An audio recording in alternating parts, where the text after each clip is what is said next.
Oke, sekarang kita ke contoh soal. Anggap dua independen random sampel, yaitu X1 sampai Xn1 dan Y1 sampai Yn2. Nah, di mana Xi di sini, untuk yang X1 sampai Xn1 ini berdistribusi normal, di mana rata-ratanya adalah mu dan variansinya adalah sigma 1 kuadrat. Sedangkan untuk Y-nya akan berdistribusi normal, di mana rata-ratanya itu akan menjadi mu2 dan variansinya itu adalah sigma 2 kuadrat. Nah, dari sini kita akan menentukan distribusi dari X bar dikurang Y bar gitu ya. Jadi kayak ibaratnya ini dianggap dari bukan satu lagi ya, tapi kayak ibaratnya dari dua populasi gitu ya. Gitu ya. Misalkan populasi misalkan mahasiswa Polstat STIS gitu ya. Dengan mahasiswa di ITB gitu ya. Nah, di sini akan diambil nih sampel dari mahasiswa Polstat STIS dengan sampel dari mahasiswa ITB. Nah, contohnya gitu. Nah, ketika data statistiknya didapatkan gitu, terus dikurangkan gitu ya dari mahasiswa di sini gitu ya. Distribusinya itu membentuk distribusi apa gitu. Nah, gitu ya. Nah, lagi-lagi di sini karena dia berdistribusi normal gitu ya untuk masing-masing sampelnya, maka ketika kita merata-ratakan gitu ya untuk misalkan untuk mahasiswa Polstat STIS dan juga mahasiswa ITB, dia akan membentuk seperti ini gitu ya. Dan ini mirip kayak contoh sebelumnya kan gitu. Jadi kalau dia X bar berdistribusi normal, maka rata-ratanya adalah mu1 dan variansinya itu adalah sigma 1 kuadrat per N1 gitu kan. Nah, lalu untuk Y barnya akan berdistribusi normal juga karena dia berasal dari YI yang berdistribusi normal, di mana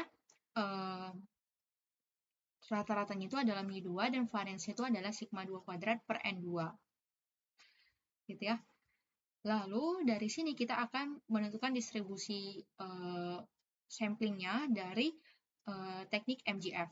Jadi M X bar kurang Y bar T gitu ya. Ini kita bisa pecah jadi seperti ini gitu ya. Jadi kita bisa kalikan gitu ya.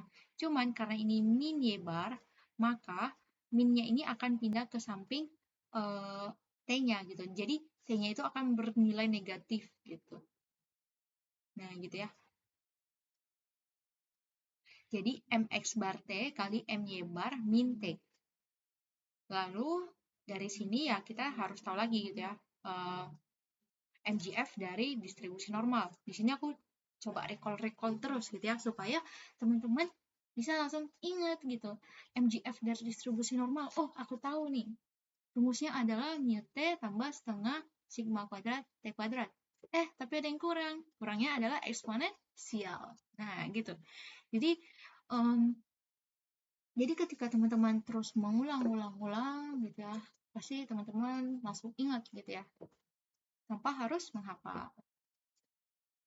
Jadi MGF-nya tadi itu adalah eksponensial mu T tambah setengah sigma kuadrat T kuadrat gitu.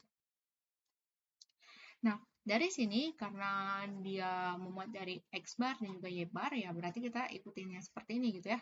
Jadi eksponensial mu1 T tambah setengah sigma 1 kuadrat per N1 kali T kuadrat dikali eksponensial mu2 kali min T gitu ya. Tambah setengah sigma kuadrat per N2 kali min T kuadrat. Lalu ya untuk yang bagian ini dia akan menjadi min mu2T tambah yang ini kalau dikuadratkan dia tetap T kuadrat gitu ya. Jadi setengah sigma kuadrat per N2 T kuadrat. Lalu karena ini udah sama, maka pangkatnya tinggal dijumlahkan gitu. Dan kita bisa langsung kelompokkan gitu ya.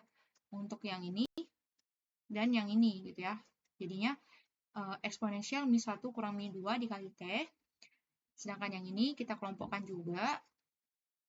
Di mana ini bisa kita kelompokkan lagi. Jadi tambah setengah sigma 1 kuadrat per N1 tambah sigma kuadrat per N2 kali T kuadrat. Nah gitu, jadi ini dia akan berdistribusi normal juga kan kalau disesuaikan dengan yang ini. Gitu kan, mirip kan? Nah, gitu. Dimana mu di sini akan berubah menjadi mu1 kurang mu2. Sedangkan sigma kuadrat di sini akan berubah menjadi sigma 1 kuadrat per N1 tambah sigma 2 kuadrat per N2 gitu. Jadinya kalau ada X bar kurang Y bar, dia akan berdistribusi normal juga, di mana rata-ratanya itu adalah mu1 kurang mu2, dan variansi itu adalah sigma 1 kuadrat per N1 tambah sigma 2 kuadrat per N2 gitu. Nah gitu ya. Nah, ini pastinya teman-teman pastinya akan melakukan uji hipotesis nggak sih? Kayak uji rata-rata gitu kan. Nah, di mana ya dia akan menjadi seperti ini kan untuk rata-rata dari parameternya gitu kan. Dan untuk variansi ini gitu. Nanti tinggal diakarkan kan kalau distandarisasi. Gitu kan kalau teman-teman belajar metode statistika. Nah, gitu. Jadi ya asalnya dari situ gitu ya. Dari MGF gitu ya. Nah, gitu. Jadi teman-teman harus latihan terus gitu ya teknik MGF karena ya kebanyakan gitu ya rumus-rumus kayak statistika itu diturunkan dari MGF gitu ya. Tapi ada juga dari CDF, PDF gitu. Tapi sejauh aku yang belajar StatMat ini, StatMat 2 ini, ya selalu diturunkan dari MGF, MGF, MGF gitu. Nah, gitu. Jadi ya teman-teman ya harus setidaknya menghafal rumus-rumus dari MGF gitu ya, dari masing-masing distribusinya gitu. Nah, gitu ya. Oke, itu untuk penjelasan mengenai contoh yang kedua.